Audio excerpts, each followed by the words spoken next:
So ఇక్కడ Kakinada parliament పరిధిలో YSR Congress party MLA అభ్యర్థుల నుండి తీవ్రమైన వ్యతిరేకత. ఈసారి ఓడిపోయే పార్టీలో పోటీ చేసి మరో ఓటమి ఎందుకని కుటుంబ సభ్యుల ఆవేదన మధ్య కాకినాడ పార్లమెంట్ పరిధి నుంచి చల్లమలశెట్టి సునీల్ తప్పుకుంటున్నట్టు వార్తలు సోషల్ మీడియాలో వైరల్ అవుతున్నాయి. ఈ మధ్యకాలంలో ఆయనకి కాకినాడ లోక్సభ పరిధిలో అభ్యర్థిగా చల్లమలశెట్టి సునీల్ని ప్రకటించారు ఈ బదిలీల సందర్భంగా జగన్మోహన్ రెడ్డి.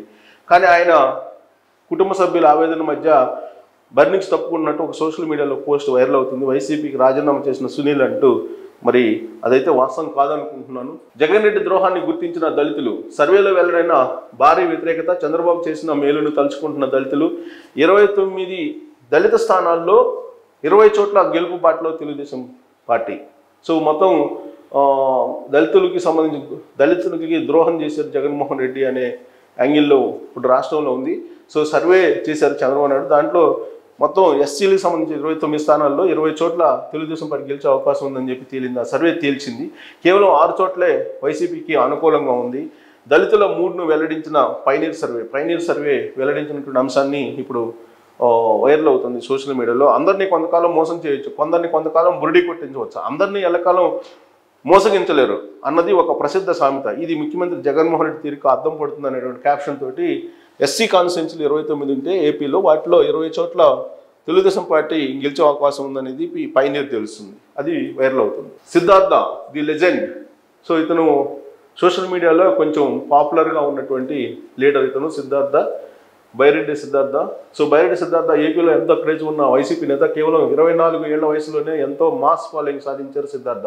సాధారణ రాజకీయ నేతలకు భిన్నంగా సిద్ధార్థకు సీనియర్ హీరోల స్థాయిలో ఫాలోయింగ్ ఉంటుంది. అయితే సిద్ధార్థ రాజకీయ కుటుంబం నుంచి వచ్చినప్పటికీ తన ప్రసంగాలతో యువతను ఎంతో ఆకట్టుకుంటూ ఉంటారు. యూట్యూబ్లో వచ్చిన ఓ వీడియోతో ఆయన ఒక్క రోజులో తెలుగు రాష్ట్రాల్లో స్టార్గా మారిపోయారు. అంతకుముందు సిద్ధార్థ రాయలసీమలో క్రేజ్ ఉండేది. అయితే ఆ వీడియోతో ఆయన ఇమేజ్ అమాంతం పెరిగిపోయింది. కర్నూలు జిల్లా నందికొట్కూరుకు చెందిన సిద్ధార్థకు తెలుగు రాష్ట్రాల్లోని అన్ని జిల్లాల్లో అభిమానులు ఉన్నారు. ఇది వాస్తవం. కానీ సిద్ధార్థ రెడ్డికి ఇప్పుడు జగన్మోహన్ రెడ్డి అయితే ప్రయారిటీ ఇస్తున్నారని అంటే ఆయనేమో శాప్ చైర్మన్గా ఉన్నారు. కానీ ప్రత్యక్ష ఎన్నికల్లో పోటీ చేయాలనేది సిద్ధార్థ రెడ్డి యొక్క ఆలోచన. కానీ జగన్మోహన్ రెడ్డి అయితే అవకాశం ఇవ్వటం లేదు. అందుకే ఆ మధ్యకాలంలో ఈయన మీద కొన్ని గాసిప్స్ కూడా వచ్చాయి. గాసిప్సా లేకపోతే నిజమా అనేది. లోకేష్ తోటి టచ్లోకి వెళ్ళారు అనేది కూడా వచ్చింది. ఆ తర్వాత ఆయన ఖండించారు సిద్ధార్థ రెడ్డి. అందుకే గాసిప్స్ అన్నాను నేను. వాస్తవంగా చాలా పత్రికల్లో కూడా వచ్చింది వాళ్ళిద్దరూ రహస్యంగా కలుసుకున్నారని. తర్వాత సిద్ధార్థ రెడ్డి ఖండించారు కాబట్టి ఆ న్యూస్ని మనం గాసిప్స్గా భావించాలి. పొంగునూరులో రౌడీ షీట్ల అస్త్రం, ప్రతిపక్షాలపై పోలీసుల ఉక్కుపాదం, మంత్రి పెద్దిరెడ్డి ఆదేశాలతో అమలు, ఎన్నికల వేళ క్రియాశీల కార్యకర్తల లక్ష్యం. సో పెద్దిరెడ్డి అన్నా లేదా పొంగునూరు అన్నా ఈ మధ్యకాలంలో గుర్తొచ్చేది ఏంటంటే చంద్రబాబు నాయుడు రాజమండ్రి జనరల్ జైలుకి రిమాండ్కి వెళ్ళినప్పుడు శ్రీకాకుళం సంబంధించినటువంటి ఎస్సీలు కొంతమంది శ్రీకాకుళం నుంచి తిరుమలకు శ్రీవారి దగ్గరకు వాళ్ళు వెళ్ళారు.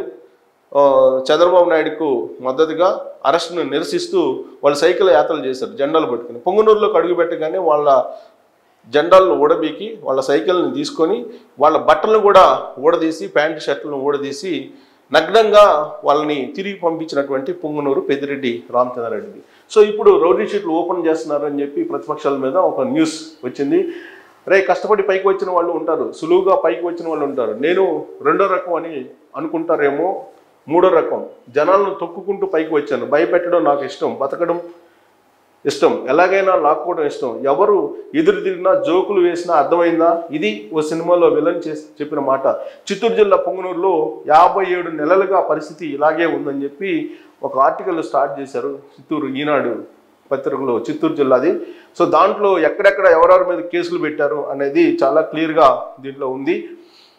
కార్యకర్తలపై పోలీసులు అక్రమ కేసులు పెడుతూనే ఉన్నారు. మంత్రి పెద్దిరెడ్డి రామచంద్రారెడ్డి ఈ నియోజకవర్గంలో ప్రతిపక్ష మన్నదే లేకుండా చేయాలని పట్టుదలతో ఉన్నారు. ఈ నేపథ్యంలో కొన్ని రోజులుగా మంత్రి ఆదేశాలతో పోలీసులు రౌడీ షీట్ అస్త్రాన్ని బయటకు తీసి గొంతు నొక్కే ప్రయత్నం చేస్తూ ఉన్నారు విపక్షాలది అనేది ఈ న్యూస్లో రాశారు.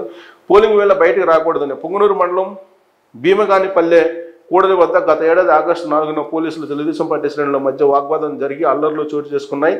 ఈ ఘటనపై 7 కేసులు నమోదు చేశారు. ప్రతి ఎఫ్ఐఆర్లోనూ వాళ్ళ పేర్లు నమోదు చేసి వాళ్ళ మీద రౌడీ షీట్లు తెలిసారు. పొంగునూరు అల్లర్ల ఘటనలో కొందరిపై పోలీసులు 3-4 కేసులు నమోదు చేశారు. ఇదే ఇప్పుడు వారికి అస్త్రంగా మారింది. పులిచెర్ల, రొంపిచెర్ల, సోమల మండలాన్ని లక్ష్యంగా చేసుకుని చాలామంది మీద కేసులు పెట్టారనేది ఈ న్యూస్ శాఖ సారాంశం. సో దాదాపు 39 మంది మీద ఇలాంటి రౌడీ షీట్ అస్త్రాలు ప్రయోగించారనేది పొంగునూరు ఎపిసోడ్ చూస్తే తెలుస్తుంది.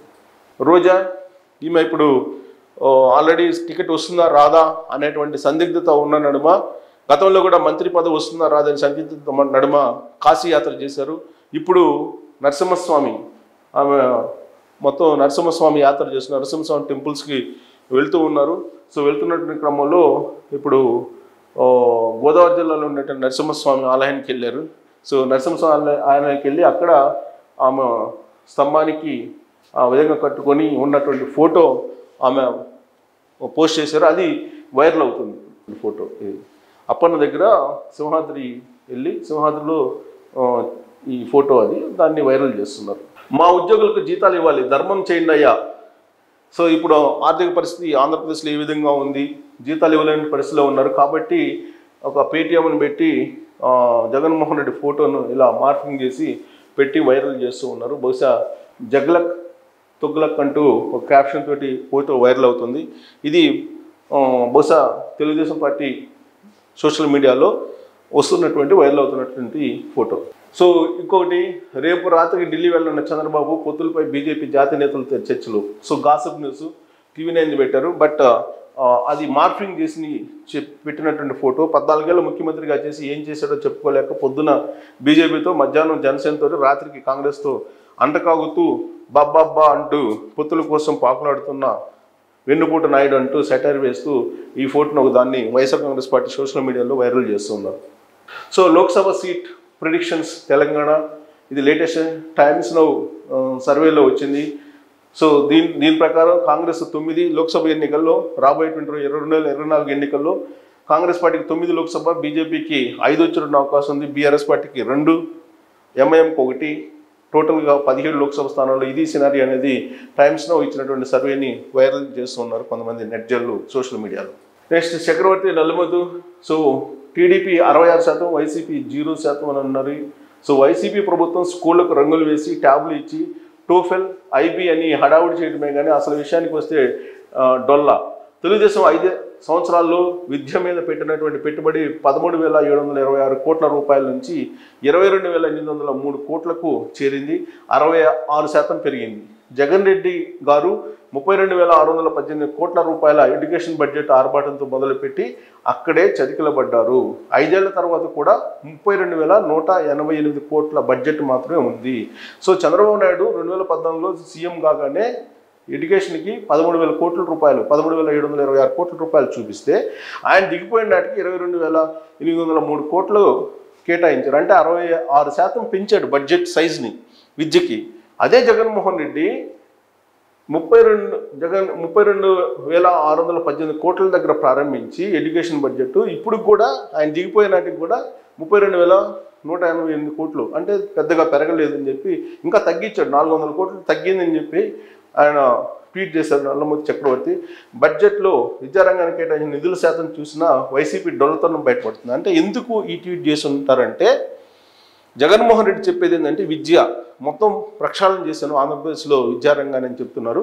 ప్రక్షాళన చేయలేదు అని బడ్జెట్ వివరాలను మొత్తం పొందుపరుస్తూ 2015 నుంచి 2023 ఆర్థిక సంవత్సరం వరకు బడ్జెట్ కేటాయింపులను ఆయన చూపించడం జరిగింది. సో ఇది ఒక వైరల్ అవుతున్నటువంటి న్యూస్. ఇది TDP won't cross 50 seats marks in Andhra Pradesh assembly elections అని ప్రశాంత్ కిషోర్ ఫోటో పెట్టి ఇది సోషల్ మీడియాలో వైసీపీ వాళ్ళు ట్రోల్ చేస్తున్నారు. ఇది వాస్తవం కాదు, ఇది పక్కా ఫేక్ న్యూస్. ఎందుకంటే ప్రశాంత్ కిషోర్ అసలు నేను ఐపాక్తో సంబంధం లేదు, సర్వేలకు దూరంగా ఉంటున్నాను, నేను ప్రత్యక్ష రాజకీయాల్లో పాల్గొంటున్నానని చెప్పారు. ఇటీవల విజయవాడ వచ్చి చంద్రబాబుని కలిసిన సందర్భంగా కూడా ఆయన సోషల్ మీడియాలో వస్తున్నట్టు వార్తలు ఫేక్ అని చెప్పి తేల్చేశారు. బాగా ఇష్టమైనటువంటి సీఎం అనేటువంటి ఒక సర్వే ఆన్లైన్లో పెడితే సోషల్ మీడియాలో రాజశేఖర రెడ్డి 38% మంది రాజశేఖర రెడ్డి ఇష్టం అన్నారు, 9% మాత్రమే జగన్మోహన్ రెడ్డి ఇష్టం అన్నారు, చంద్రబాబు నాయుడు 46% మంది ఇష్టం అన్నారు, కేసీఆర్ 7% ఇష్టం అన్నారని చెప్పి ఒక పోస్ట్ వైరల్ అవుతుంది. దాన్ని దాదాపుగా 238కి అంటే 2,89,000 మంది చూశారు. Next, so YSRCP won't cross 32 seat mark in Andhra Pradesh assembly elections Prashanth Kishore. మళ్ళీ దానికి వైఎస్ఆర్ కాంగ్రెస్ పార్టీ పెట్టిన దానికి కౌంటర్గా అన్నట్టు